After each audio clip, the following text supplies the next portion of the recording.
Scott David here, speaking with Marilyn Manson, front person for Marilyn Manson and the Spooky Kids. How you doing, Marilyn? Hey man, I'm spooky as always, brand new. How about you? Hey, doing pretty good. How did Marilyn Manson and the Spooky Kids originate? Well, Scott David, the idea of Marilyn Manson has been brewing in my head, one form or another, since I was about 12 years old at a Christian high school in Canton, Ohio. But then, I moved and grew up and changed my shoe size and stuff. And then I met this guy named Berkowitz who's kind of ripping on the guitar.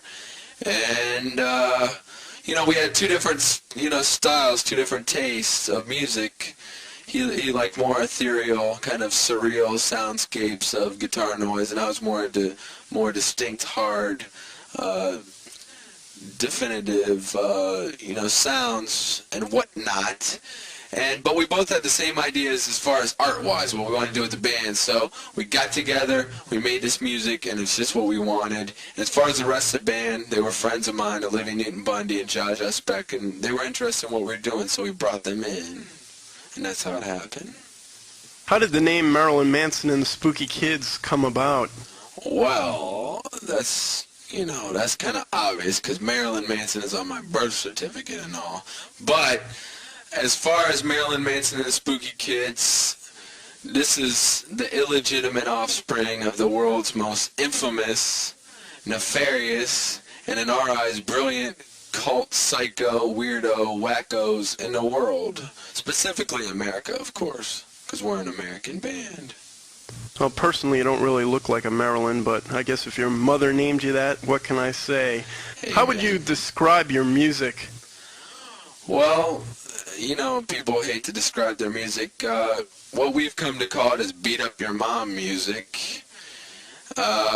As far as describing what it sounds like, I guess you have to listen. I think it's pretty much like 60s meets 90s, psychedelic, industrial, brain tumor disorder, thrash sort of thing. It's kind of groovy, groovy. I guess the word groovy will work.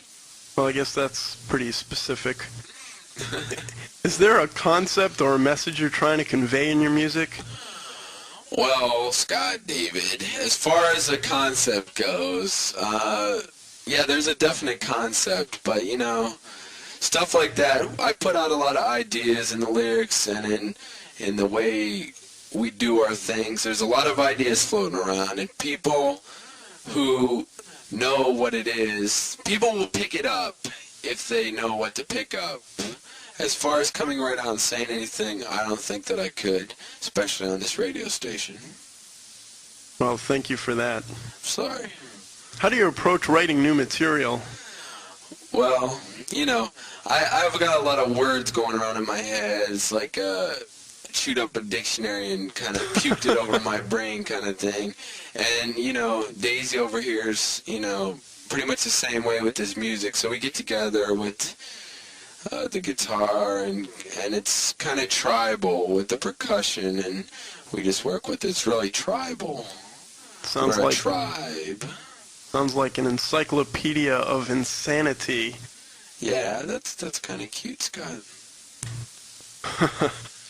What song did you have the most fun with? Well, Scott, I could sing it for you really quick, and this is to all the girls I never loved before.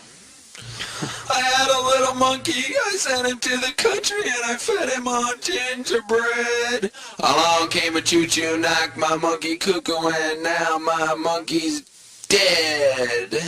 That's my favorite. No wonder why you never had any girls that loved you after that rendition. Anyway, what artists were influential to you in the past? When I was growing up, I don't know, I can't say that I ever grew up. I'm kind of like an evil little Peter Pan that will never get older. But as far as bands that I listen to, I like Inagata-Davida, Black Sabbath, and Jim Morrison was my, he's one of my all-time idols. And, a couple years ago when I got Papa Manson, that's Chuck, his album, it was a great influence on me. Very innovative dude, and I hate that word, dude, but I'll say it again. Innovative dude, and he influenced what we're doing right now to a certain extent. And a #1 best-selling album, may I add. Yeah, all the time, Manson. He's on Billboard still. Well, who do you find exciting presently? Well, Scott, not to offend you or, any of your listeners, I mean, the Wax Trax scene and network is really cool.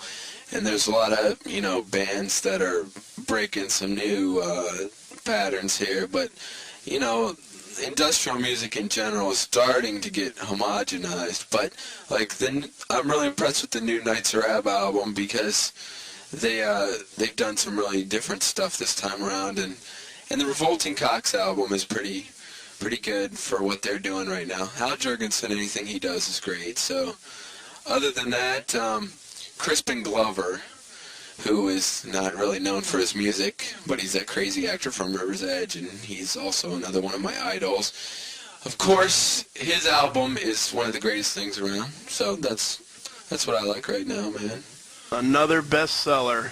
Yeah, I like to find the good stuff, you gotta dig deep, like cemeteries and stuff. In general, do you feel that many bands now are pretty much lacking in their live performance? Well, lacking, it's hard to say because locally bands everybody does their own thing, and who's to judge what's good and bad?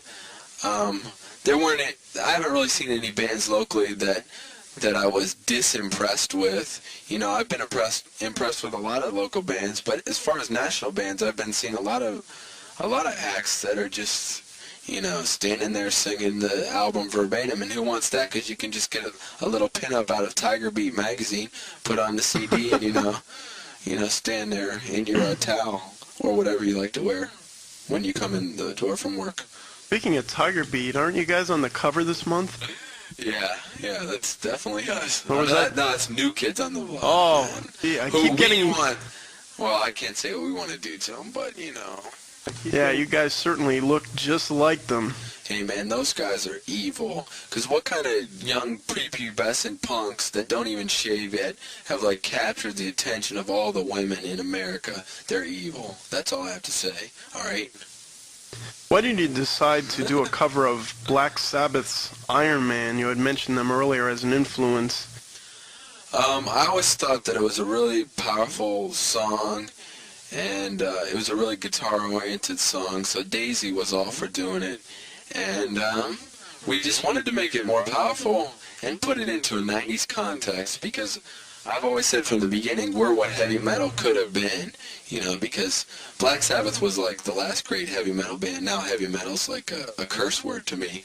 But as far as that goes, and since the song was guitar-oriented, I decided to write the lyrics as a homage to Daisy by writing about the Son of Sam. And we called it Son of Man because it's second generation of Iron Man. And it's also, Son of Man is a religious reference too, but I'm not going to preach to you, so you can look it up yourself. So pretty much the music remains the same, but you added your own lyric. Yeah, definitely. It changed everything but the chorus, because the chorus pertained to exactly what I was singing about. Because it appears that old David Berkowitz himself had a lot in common with Iron Man. You have a song called Strange Same Dogma. What is that about?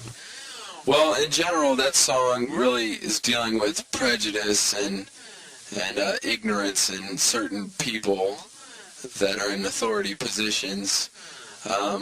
Specifically, it's aimed towards the PMRC and, that whole scenario. I mean, we're not the first person to sing about this, and we're not trying to jump on a bandwagon.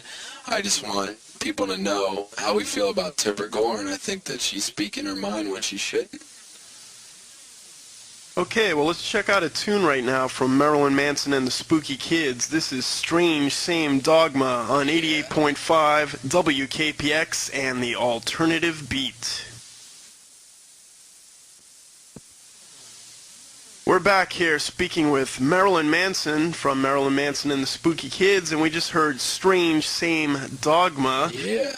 Marilyn, there's all this reference going on that people actually have accused you of being insane. How do you react to that? Yeah. Yeah, definitely. People want to know why, if we're insane. I don't know, to quote Papa Chuck himself, the world of madness is a lot bigger than the world of sane, Sanity's this little shoebox you can run around in, Insanity's the universe, So what does the future hold for Marilyn Manson and the Spooky Kids?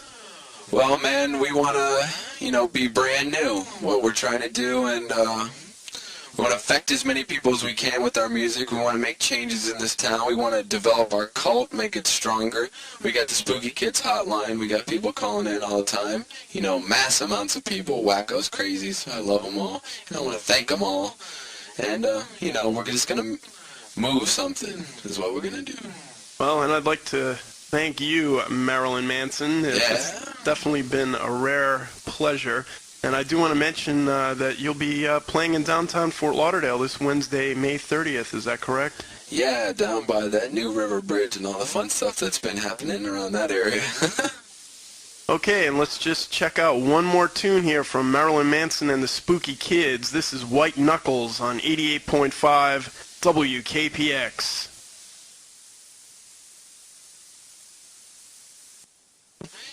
Just because you say you're progressive doesn't mean that you're on the cutting edge. I guess you have to go even beyond the wax tracks. Oh, yeah.